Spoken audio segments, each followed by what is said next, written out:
For 71 days, the only things keeping him alive were frogs, leeches, and the shallow grave someone left him in. This is the story of a simple chemical technician, someone who never wanted fame, never wanted trouble, and definitely never wanted to become a target. But when he discovered a secret so dangerous it could poison an entire town, he tried to expose it. They tried to kill him for it. And when the truck rammed him off the road and left him for dead in the Australian Outback, he didn't die. He fought. He crawled. He survived when no human should. But why was his discovery so deadly? And who wanted him gone? Why the secret was dangerous? Somebody wanted our main character, Elias Ward, worked at a chemical treatment plant near Darwin. His job was simple: testing soil, water, and air for contamination. But one day, something was off. He found a compound, a strange blend of industrial solvent and heavy metal dust buried under the plant's normal waste. This wasn't just pollution. This was deliberate dumping of a substance so toxic it could cause nerve failure, liver collapse, and long-term groundwater poisoning. Elias checked again. And again. Same results. Same danger. People living 10 miles away could be drinking this in their tap water. So Elias gathered documents, hard drives, photos, and prepared to blow the whistle. But when a corporation is sitting on $1 billion disaster, they don't just deny it. They erase the person who knows. How far would they go to silence him? The attack. But Elias drove out to deliver the evidence to a journalist. A truck with no plates followed him. At first, he thought it was coincidence. But on a long, empty desert highway, nothing is coincidence. The truck pulled up beside him, matched his speed, then slammed into him. Elias's vehicle spun out of control, flipped twice, and skidded into a ditch. The truck stopped. 2 men stepped out. They checked if he was breathing. He was.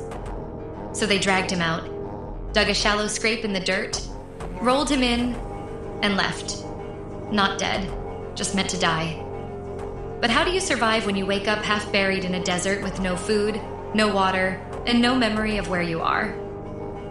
The desert ordeal. So, waking up. Elias woke to sun burning his face, mouth dry, ribs cracked. He heard flies before he saw anything. When he tried to stand, the world spun. He wasn't just lost, he was forgotten. How does a half-dead man survive the most brutal land on Earth? First, survival. He crawled toward shade, a dead tree, barely tall enough to help. He found insects, tiny ants. He ate them. He remembered a documentary he once saw about Outback survivors. Try to stay put. Conserve energy. But every hour felt like fire. Then he found the mud hole. A shallow patch of damp soil. Not water, but moisture. Frogs lived there. Leeches, too. He swallowed both. Not for taste. For life. How do you build shelter with nothing but broken branches and ruined clothes? The humpy shelter. Using branches, bark, and his torn jacket, Elias built a humpy, a traditional low-to-the-ground outback shelter. It barely covered him, but it blocked the sun. It trapped warmth at night. With every passing day, he grew weaker, but also more determined. The men who tried to kill him thought he'd vanish, but Elias wasn't done. Every morning, he asked the same question. Will today be the day I walk again? The march, after weeks of living off frogs, lizards, beetles, and anything alive, Elias could finally stand.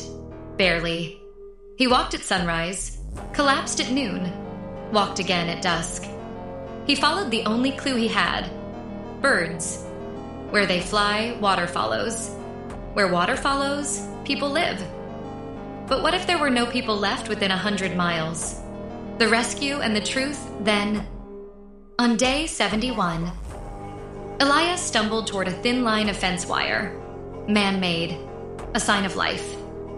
He followed it for hours until he reached a remote ranch, a weather-beaten property owned by an older couple.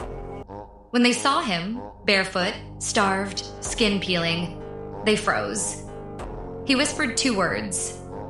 They tried. and collapsed. At the hospital, Elias finally told everything.